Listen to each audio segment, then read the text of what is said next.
General retire Amjad Shoaib साहब गिरफ्तार हो गए। लगभग 80 साल उनकी उम्र है। ये वो शख्स है जो पाकिस्तान जब बना था तो इनके वालिद अगवा हो गए थे। बहुत मुश्किल हालात में बड़ी तकलीफें बर्दाश्त करते हुए ये लोग पाकिस्तान पहुंचे थे, बहुत मुश्किल से, और रेलवे स्टेशन के ऊपर सोते रहे हैं। बड़ी तकलीफ में इन्होंने अपनी इब्तदाई जिंदगी गुजारी और फिर पाकिस्तान की फौज को ज्वाइन किया। इन्होंने जंगों में हिस्सा लिया और पाकिस्तान के दिफा के लिए हर सतह पर इन्होंने कुर्बानी दी। ये डट कर पाकिस्तान के साथ हमेशा खड़े रहे। जब ये रिटायर हो गए तो उसके बाद भी भारतीय मीडिया का प्रोपेगेंडा हो या कहीं और से कोई प्रोपेगेंडा आ रहा हो, ये हमेशा हर प्रोपेगेंडा का जवाब देते रहे। अब गुज़िश्ता कुछ अरसे से ये दिफाई तजिया निगार के अलावा या दिफाई तजिया देने के अलावा पॉलिटिकल मामलात के ऊपर भी तजिया दे रहे हैं, और पॉलिटिकल मामलात में जो पॉलिटिकल माफियाज हैं उनके खिलाफ भी अपना एक बड़ा जबरदस्त मौक़िफ़ जनरल रिटायर शुएब साहब रखते हैं। अब जनरल शुएब साहब के साथ हुआ क्या है, वो मेरे एक प्रोग्राम में आए थे, वहां उन्होंने कुछ बातचीत की थी और उस बातचीत के नतीजे में जनरल अमजद शुएब साहब को गिरफ्तार कर लिया गया है। जनरल साहब को गिरफ्तार कैसे किया गया और वो कौन से हालात हैं जिनकी वजह से पकड़ा गया, मैं आपको पढ़ के सुना देता हूं, आपको समझ आ जाएगी कि ये एफआईआर बोगस है, झूठी है, फ्रॉड है, और इसमें उनको अब रिमांड पे दे दिया गया है। यानी वो शख्स जिसने पाकिस्तान के लिए जंगें लड़ी, वो शख्स जिसने रिटायरमेंट के बाद भी पाकिस्तान के लिए आवाज उठाई, वो शख्स जो हमेशा अपने सीने के साथ पाकिस्तान का परचम लगाकर रखता है, आज जब वो अदालत में पेशी के लिए आ रहा था तब भी उसके सीने के ऊपर, उसके कोट के ऊपर पाकिस्तान का परचम लगा हुआ था। उसके चेहरे पे मुस्कुराहट थी। जब उन्हें पूछा गया कि आपको अपनों ने पकड़ा है या किसी और ने पकड़ा है, तो इस पे भी वो मुस्कुराकर वहां से चले गए। लेकिन उस मुस्कुराहट के अंदर जो तकलीफ है उसको पूरे पाकिस्तान ने महसूस किया है, और इसमें बहुत ज्यादा रंज है, बहुत ज्यादा गम है जो रिटायर फौजियों की तंजीम है उसमें, क्योंकि जनरल साहब उस तंजीम को लीड करते हैं। जनरल साहब बड़े मुतहर्रिक इंसान हैं, एक बुजुर्ग इंसान है, और उनकी पाकिस्तान के लिए बहुत सारी खिदमत भी हैं। उनके पॉलिटिकल पॉइंट ऑफ व्यू से अब इख्तिलाफ कर सकते हैं, मुख्तलिफ चीजें जो वो कहते हैं उनसे आप इख्तिलाफ कर सकते हैं, लेकिन आजादी इजहार राय आप उनसे नहीं छीन सकते। आजादी इजहार राय आप उनसे नहीं छीन सकते, किसी से भी नहीं छीन सकते, और जिससे भी छीनी जाएगी उसके खिलाफ बात की जानी चाहिए। अब जनरल साहब ने ऐसा क्या कहा कि उनके ऊपर मुकदमा हो गया, मैंने सारा ट्रांसक्रिप्ट निकालकर आपके सामने रखा है। जनरल साहब से जब मैंने सवाल किया तो मैंने सवाल किया था इकोनॉमी के ऊपर, और मैं फरूख हबीब की तरफ जा रहा था तो जनरल साहब ने मुझे रोका और रोककर वो बोलना चाह रहे थे। उन्होंने कहा कि जेल भरो तहरीक एक गलत फैसला था पाकिस्तान तहरीक इंसाफ का, उन्होंने ये करार दिया, और तहरीक इंसाफ पे तनकीद कर रहे थे जनरल अमजद शुएब साहब।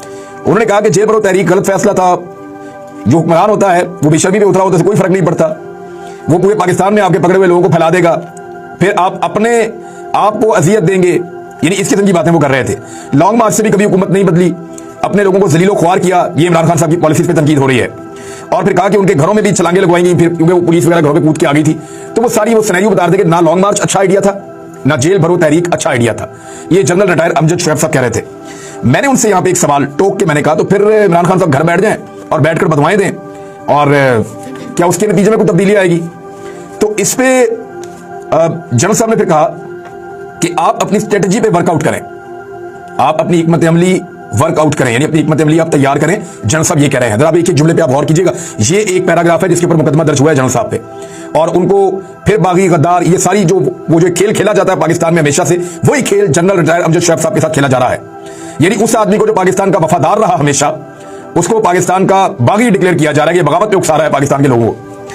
अब जनरल साहब क्या कह रहे हैं कि आप अपनी स्ट्रेटजी वर्कआउट करें। फिर जनरल साहब कहते हैं कि मिसाल के तौर पर, यानी उन्होंने जो बात की वो फॉर एग्जांपल की है, मिसाल के तौर पे की है। मिसाल के तौर पे कुछ भी कह सकते हैं। मिसाल के तौर पे खुदा न खास्ता इंडिया पाकिस्तान पे हमला कर देता है, मिसाल के तौर पे कोई बहुत बड़ा हादसा हो जाता है, मिसाल के तौर पे वो कुछ भी कह सकते हैं, कोई बड़ी से बड़ी बात कर सकते हैं, क्योंकि वो एक मिसाल दे रहे हैं, वो कोई डायरेक्शन नहीं दे रहे। तो उन्होंने कहा मिसाल के तौर पर अगर आपके कहने पर अगर आप कहते हैं कि जी कल इस्लामाबाद में सरकारी दफ्तरों में कोई नहीं जाएगा, और अगर आपकी कॉल पर लोग नहीं जाते तो अगले दिन हुकूमत सोचेगी कि हम बैठे, तो यहां तक उन्होंने बात की, यहां से मैंने उनको टोक दिया।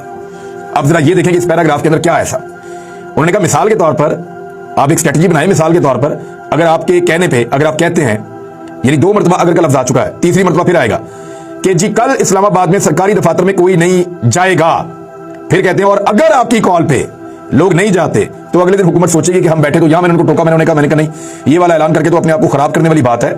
इसका रीजन ये है कि पाकिस्तान के जो सरकारी महकमों में काम करने वाले लोग हैं उनको ट्रेन ऐसे किया जाता है कि वो खासे बुज़दिल हो जाते हैं, ये मैंने कहा उसमें, और फिर वो इन महकमों में नौकरी के ऐसे गुलाम बन जाते हैं कि अपनी आजाद सोच के मुताबिक फैसला नहीं कर पाते।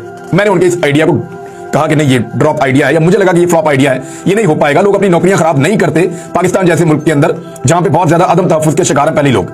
अब जरा इस पे गौर करें कि कहा क्या जनरल साहब ने, क्या कहा। उन्होंने एक मिसाल के तौर पे बात की, और इस पे इस वक्त वो जिस्मानी रिमांड 80 साल की उम्र में अपने सीने पे पाकिस्तान का परचम लगाकर भुगत रहे हैं। ये है जी वो मामला, मैंने आपके सामने रख दिया।